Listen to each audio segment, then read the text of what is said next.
सर्वमंगलमंगले शिवे सर्वार्थ साधिके शरण्यत्र्यंबके गौरी नारायणी नमस्तुते। दुर्गा सप्तशती का अष्टम अध्याय का कथा सरल भाषा में हिंदी में। मैं अनिमा आदि सिद्धमयी किरणों से आवृत भवानी का ध्यान करता हूँ। उनके शरीर का रंग लाल है, नेत्रों में करुणा लहरा रही है तथा हाथों में पाश, अंकुश, बाण और धनुष शोभा पाते हैं।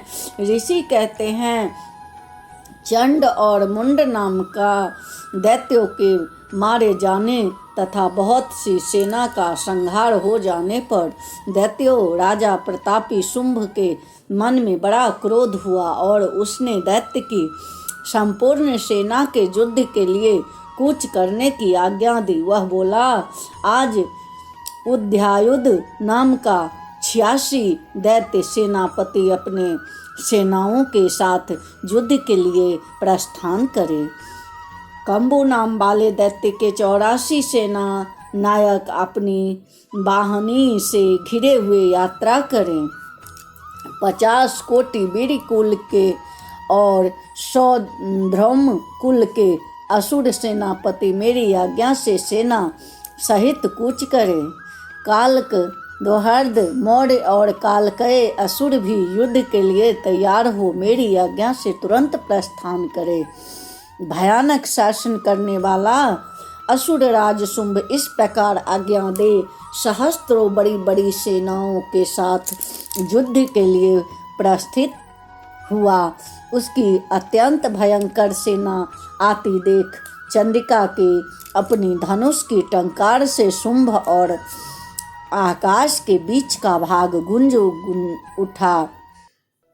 राजन, तदंतर देवी के सिंह ने भी बड़े जोर से दहाड़ना आरंभ किया। फिर अंबिका ने घंटे के शब्द से उस ध्वनि को और भी बढ़ा दिया। धनुष की टंकार सिंह की घंटे के शब्द से उस ध्वनि को और भी बढ़ा दिया। धनुष की टंकार सिंह की दहाड़ और घंटे की ध्वनि से संपूर्ण दिशाएं गूंज उठी। उस भयंकर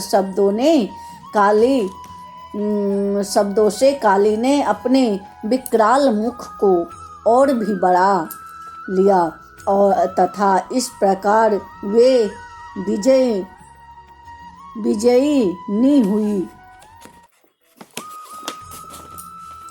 उस तुमुल नाद को सुनकर दैत्यों की सेनाओं ने चारों ओर से आकर चंडिका देवी, सिंह तथा काली देवी को क्रोधपूर्वक घेर लिया।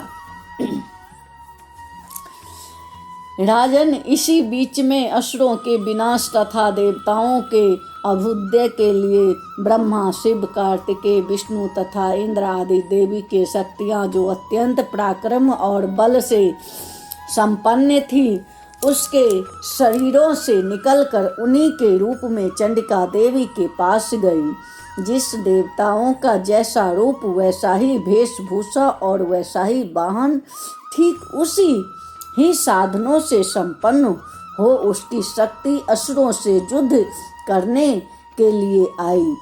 सबसे पहले हंस युक्त विमान पर बैठी हुई अक्षसूत्र और कमंडलों से सुशोभित ब्रह्मा जी की शक्ति उपस्थित हुई, जिससे ब्रह्मानी कहते हैं। महादेवी की शक्ति वृक्ष पर आरूढ़ हो, हाथों में श्रेष्ठ त्रिशूल धारण किए, महानाग का कंकण पहने, मस्तक में चंद्र रेखा से विभूषित हो वहां पर आ पहुंची। कार्तिकेय जी की शक्ति रूपा जगदम्बिका उन्हीं का रूप धारण किए श्रेष्ठ मयूर पर आरूढ़ हो,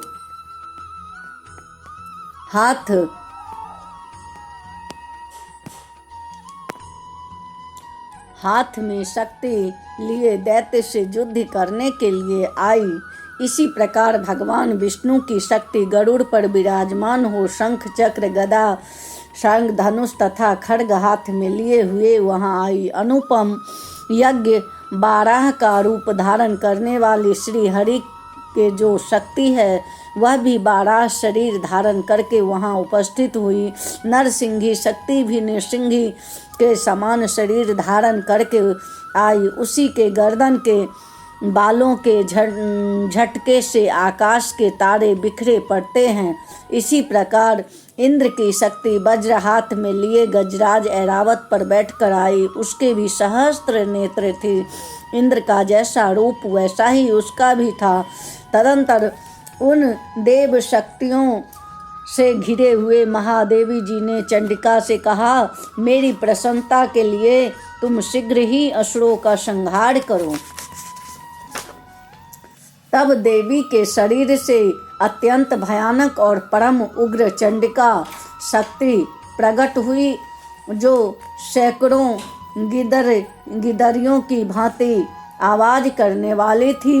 उस अपराजिता देवी ने धूमिल जटा वाले महादेव जी से कहा, भगवान आप शुंभ निशुंभ के पास दूत बनकर जाइए और उन अत्यंत गर्वीले दानव शुंभ एवं निशुंभ दोनों से कहिए, साथ ही उनके अतिरिक्त भी जो दानव युद्ध के लिए वहां उपस्थित हो उनको भी यह संदेश दीजिए। दैत्यों, यदि तुम जीवित रहना चाहते हो तो पाताल को लौट जाओ। इंद्र की त्रिलोकी का राज मिल जाए और देवता यज्ञ भाग का उपयोग करे। यदि बल के घमंड में आकर तुम युद्ध की अभिलाषा रखते हो तो आओ, मेरी सिवा योगिनियां तुम्हारे कच्चे मांस की तृप्त हो चुकी। उस देवी ने भगवान शिव को दूत के कार्य में नियुक्त किया था, इसीलिए वह शिवदूती के नाम से संसार में विख्यात हुई। वे महादैत्य भी भगवान शिव के मुंह से देवी के वचन सुनकर क्रोध में भर गए और जहां कात्यायनी विराजमान थी उसी ओर बढ़े। तदंतर वे दैत्य अमर्ख में भरकर पहले ही देवी के ऊपर बाण शक्ति और रिष्टि आदि अस्त्रों की वृष्टि करने लगे। तब देवी ने भी खेल खेल में ही धनुष के टंकार की और उससे छोड़े हुए बड़े बड़े बाणों द्वारा दैत्यों को चलाए हुए बाण शूल शक्ति फर्शों को काट डाला। फिर काली उनके आगे होकर शत्रुओं को शूल के प्रहार से विदर्न करने लगी और खट बांग से उनका कचुमर निकलती हुई रणभूमि में विचरने लगी। ब्रह्मानी भी जिस जिस ओर दौड़ती उसी ओर अपने कमंडलों का जल छिड़ककर शत्रुओं को ओज और पराक्रम को नष्ट कर देती थी। माहेश्वरी ने त्रिशूल से तथा वैष्णवी ने चक्र से और अत्यंत क्रोध में भरी हुई कुमार्त कार्तिकेय की शक्ति से दैत्यों का संहार आरंभ कर दिया। इंद्र की शक्ति वज्र प्रहार से विदर्न हो सैकड़ों दैत्यों दानव रक्त की धारा बहते हुए पृथ्वी पर सो गए। बाराही शक्ति ने कितनों को अपनी थुथुन की मार से नष्ट किया। ढांढों के अग्र भाग से कितनों को छाती छेद डाली तथा कितने ही दैत्य उसके चक्र की चोट से विदर्न होकर गिर पड़े। नरसिंही भी दूसरे महादैत्यों को अपने नखों से विदर्न करके खाती और सिंहनाद से दिशाओं में आकाश को गूंजती हुई युद्ध क्षेत्र में विचरने लगी। कितने ही असुर शिवदूती के प्रचंड अट्टहास से अत्यंत भयभीत होकर पृथ्वी पर गिर पड़े और कितने गिरने पर उन्हें शिवदूती ने उस समय अपना ग्रास बना लिया। इस प्रकार क्रोध में भरे हुए मातृगणों की नाना प्रकार के उपायों से बड़े बड़े असुरों का मर्दन करते देख दैत्य सैनिक भाग खड़े हुए। मातृगणों से प्रेरित दैत्यों को युद्ध से भागते देख रक्तबीज नाम का दैत्य क्रोध में भरकर युद्ध करने के लिए आया। उसके शरीर से जब रक्त की बूंद पृथ्वी पर गिरती तब उसी के समान शक्तिशाली एक दूसरा महादैत्य पृथ्वी पर पैदा हो जाता। महासुर रक्तबीज हाथ में गदा लेकर इंद्र शक्ति के साथ युद्ध करने लगा। तब इंद्र ने अपने वज्र से रक्तबीज को मारा। वज्र से घायल होने पर उसके शरीर से बहुत सा रक्त चूने लगा। उसी के समान रूप पराक्रम योद्धा उत्पन्न होने लगे। उसके शरीर से रक्त की जितनी बूंदें गिरी उतने ही पुरुष उत्पन्न हो गए। वे सब रक्त बीज के समान ही वीरवान, बलवान तथा पराक्रमी थे। वे रक्त से उत्पन्न होने वाला पुरुष भी अत्यंत भयंकर अस्त्र शस्त्रों का प्रहार करते हुए वहां मातृगणों के साथ घोर युद्ध करने लगे। पुनः वज्र के प्रहार से जब उसका मस्तक घायल हुआ तब रक्त बहने लगा और उससे हजारों पुरुष उत्पन्न हो गए। वैष्णवी ने युद्ध में रक्त बीज पर चक्र का प्रहार किया तथा इंद्र ने उस दैत्य सेनापति के गदा से चोट पहुंचाई।